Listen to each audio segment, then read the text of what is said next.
பாண்டியன் ஸ்டோர்ஸை பொறுத்த வரைக்கும் இந்த மீனாவுக்கு மட்டும்தான் வந்து பல நேரங்களில் யார் யார் என்ன தப்பு பண்ணுறா அப்படிங்கிறது புரியுது. ஆனால் வந்து அவங்க அடுத்த கட்டமாக அதை கொண்டு போகிறதுக்கு யாரும் அதுக்கான டிஸ்கஷனில் கூட இறங்குறது இல்லைன்னு வச்சுக்கோங்க. ஸோ இப்போ எல்லா கலைபுரத்துக்கும் நடுவில் இப்போ வந்து தங்கமயில் அவங்க அம்மா அப்பாவுக்கு கால் பண்ணி அவங்க அம்மா அப்பா பழம் வாங்குறதே காசு இல்லாமல் இருக்காங்க. அவங்க கிட்ட வந்து இப்போ என்ன சொல்கிறாங்க அப்படின்னா வந்து, இல்லை என்ன நடந்தாலும் சரி நான் மாட்டிப்பேன்னு தோணுது, நகையை எடுக்கிறதுக்காக போயிருக்காங்கன்னா சமாளித்து இப்போதைக்கு எடுத்து வச்சுட்டு அந்த நகையை வந்து எங்கேயும் போகாமல் பார்த்துக்கோ, நாங்கள் எடுத்து வந்துடுறோம் தடவை வீட்டுக்கு அப்படின்னு சொல்லிட்டு இருக்காங்க. இதுக்கு நடுவுலேயே வந்து பார்த்தீங்க அப்படின்னா வந்து இப்போ அவங்க அப்பா என்ன சொல்கிறாருன்னா, நான் வேணா வீட்டுக்கு வந்து நகையை திருடிட்டு வந்துடுற வாங்குறாரு, தயவு செஞ்சு இந்த மாதிரி மக்கு மாதிரி ஐடியாலாம் கொடுக்காதீங்கன்னு அவங்க அம்மா சொல்லிடுறாங்க. இந்த கலையபுரத்துக்கு நடுவில் இப்போ அரசி ரோட்டில் நடந்து வரும்பொழுது வேணுனே குமார் போய் பேச ட்ரை பண்ணுறாரு.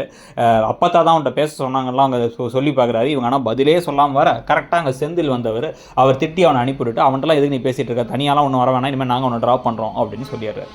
ஸோ இந்த விஷயமும் நடக்குது. இந்த விஷயம் நடந்ததுக்கு பிறகு தான் வந்து பார்த்திங்க அப்படின்னா வந்து இன்னமும் தங்கமயில் அப்படியே பயந்துக்கிட்டே இருக்காங்க.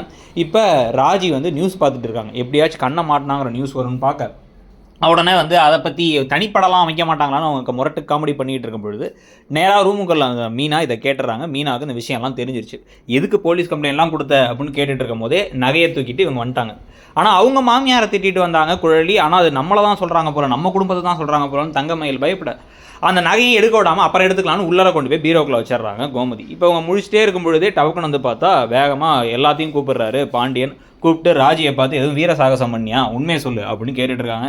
இது நடுவில் குழலி வீட்டில் இருக்க ஜாமான்லாம் தூக்கிட்டு போகலாங்கிற மாதிரி ஒரு லுக்லேயே சுற்றிட்டு இருக்கிறத பற்றியும் இந்த கதை எப்படி போகுதுங்கிறத பற்றியும் கருத்து என்னங்கிறத சொல்லுங்கள். தேங்க்யூ.